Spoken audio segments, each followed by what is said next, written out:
अस्सलाम वालेकुम नाज़रीन, welcome back to my channel. सुनिए स्टोरी का पार्ट 2। चिल्लाती रही कि खुदा के लिए मुझे मत भेजो उसके साथ, मगर शायद घर की चार दीवारी के अंदर वो लोग बेहिसी की चादर ओढ़े सो रहे थे। 10 साल की उम्र में मेरी समझ बूझ और शऊर अब भी कच्चा था, मगर इतना तो अंदाजा हो चुका था कि मेरी जिंदगी अब मजीद अजियत में बदलने वाली है।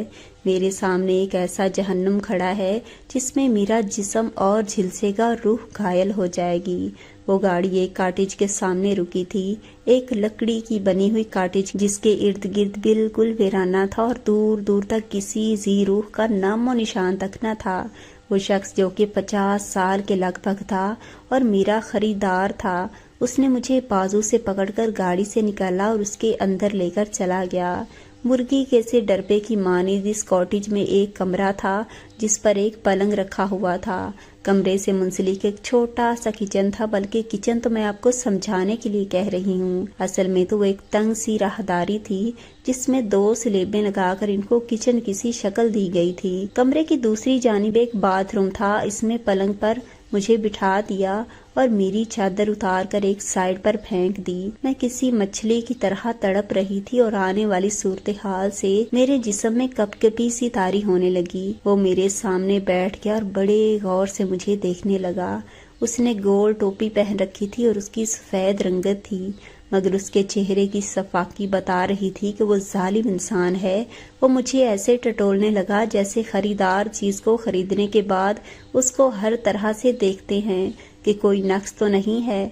मैं 10 साल की थी, मगर खुदा ने मुझे हुस्न बेपनाह दिया था। मैं कभी कभी खुद को आईने में देखती और सोचती कि एक ही चीज खुदा ने मुझे दी है, वरना तो मेरी जिंदगी में कोई भी काबिल सताइश चीज नहीं। मगर मैं गलत थी। मुझे अंदाजा नहीं था कि मेरा हुस्न मेरा सबसे बड़ा दुश्मन है। ये इन तकलीफों के दर मेरे लिए ऐसे खोलेगा कि मैं अपनी सोच पर पछताने लगूंगी। वो मेरे बाल और चेहरे को अपने हाथों से टटोलने के बाद बोला, ऐ लड़की, अपने कपड़े उतारो। मैं तो उसकी बात सुनकर बहुत डर गई। मेरी कच्ची उम्र थी, मगर इस सवाल के पीछे मुझे मकसद का अच्छी तरह से इल्म हो गया था, इसलिए रोने लगी कि मुझे घर जाने दो खुदा के लिए।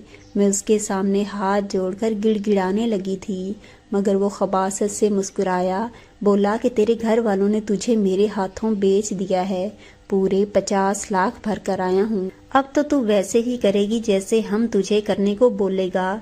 उसका लबो लहजा पठानों जैसा था और उसी लहजे में मुझसे बोल रहा था, अपने शौहर की मान, वरना तेरी हड्डी पसली एक करके रख दूंगा। मैं उसके लहजे की सफाकी से मजीद डर गई और कबूतर की तरह सहम गई जो अपनी मौत के सामने देखकर बेबस हो जाता है, एहतजाज भी नहीं करता। मैंने उस सफाक इंसान के सामने खुद को बरहना कर दिया। वो मेरी तरफ देखकर बगौर अंदाज से मुझे देख रहा था, जैसे तसल्ली कर रहा हो कि जो कीमत उसने मेरी अदा की है वो वसूल हुई भी है या नहीं। फिर वो वहां से चला गया और बाहर से दरवाजा लॉक करके गया। मैं इस वीरान और तन्हा कॉटेज में अकेली रह गई, सिसकने लगी। वहां अकेलापन था, वहशत थी और बहुत ज्यादा खौफ था जो मुझे चारों तरफ से घेरने लगा था और मेरी घात लगाए बैठा था। जब अपनी किस्मत पर खूब रोली तो कब नींद आ गई मुझे पता नहीं चला। जब आंख खुली तो कॉटेज की छत को घूरने लगी। उसकी छत मखरूती थी, जिसकी एक तरफ ढलवान में एक 3 से 4 फुट का शीशा सा नस्ब था, जिससे बाहर की रोशनी इस कॉटेज में पड़ती थी। यूं लग रहा था जैसे बाहर सुबह रोशन थी। इस शीशे के अलावा वहां कोई खिड़की न थी जिससे झांक कर बाहर देखा जाए।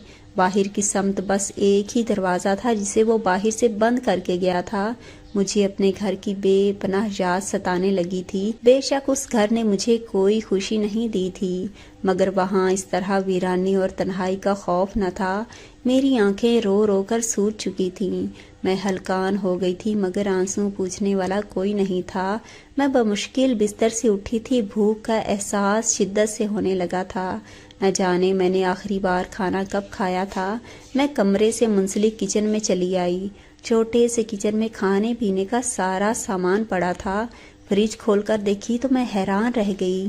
ہر طرح کے فروٹس پڑے تھے جو میں نے زندگی میں کبھی نہیں دیکھے تھے، کیونکہ میں غربت سے نچلے درجے کی زندگی گزار رہی تھی۔ میرا باپ رات کو جو مزدوری کر کے گھر لاتا تھا اس سے روکھی سوکھی روٹی ہی کھانے کو ملتی تھی، مگر یہاں تو ہر طرح کے فروٹس اور گوشت پڑا تھا۔ مجھے پہلی بار ذرا سی سکون محسوس ہوا تھا۔ میں نے گوشت بھون کر پیٹ بھر کر کھانا کھایا تھا۔ اتنا لذیذ گوشت میں نے زندگی میں پہلی دفعہ کھایا تھا۔ جب میں خوب کھا پی کر سیر ہو چکی تو واپس کمرے میں آ گئی۔ کمرے سے منسلک الماری میں چند جوڑے لٹکے تھے۔ میں نے ان میں سے ایک سادہ سا لباس اٹھا لیا اور پہن لیا۔ اب مجھے سمجھ نہیں آ رہی تھی کہ میں کیا کروں۔ اس چھوٹی سی جھونپڑی میں ضرورت کا ہر سامان تھا، مگر پھر بھی وہاں تنہائی اور وحشت تھی، کیونکہ ارد گرد کوئی ذی روح نہ تھا جسے میں مدد کے لیے پکار سکتی۔ پتہ نہیں مجھے یہاں کب تک رکھا جانا تھا، مگر شاید میں اس بات سے واقف نہ تھی کہ میری زندگی کا ایک طویل ترین حصہ اس جھونپڑی کی نظر ہونے والا ہے، اور باہر کا سورج، باہر کے لوگ دیکھنے کے لیے میری آنکھیں ترس جائیں گی۔ دن یوں ہی گزرتے گئے اور وہ آدمی دوسرے تیسرے دن بعد آتا تھا۔ اس کے ہاتھ میں بڑے بڑے تھیلے ہوتے جس میں کھانے پینے کا ضرورت کا ہر سامان موجود ہوتا تھا۔ وہ اپنی مخصوص جگہ پر ان کو رکھ دیتا تھا، پھر رات کو میرے ساتھ والے پلنگ پر سو جاتا اور صبح اٹھ کر چلا جاتا تھا۔ اس نے مجھے پہلے دن کے علاوہ چھوا تک نہیں تھا، حالانکہ میں اس کی بیوی تھی۔ نہ وہ مجھ سے بات کرتا تھا۔ جب میں باہر جانے کی بات کرتی تو وہ مجھے یوں دیکھتا جیسے کہہ رہا ہو کہ تمہاری ہمت کیسے ہوئی۔ میں اس کی نظروں سے سہم جاتی تھی، مگر اندر کی ویرانی مجھے کاٹ کھانے کو دوڑ رہی تھی۔ میں نے کہا، مجھے اکیلے ڈر لگتا ہے، جہاں تم روزانہ میرے پاس ہو جایا کرو۔ جو بھی تھا وہ ایک انسان تو تھا نا۔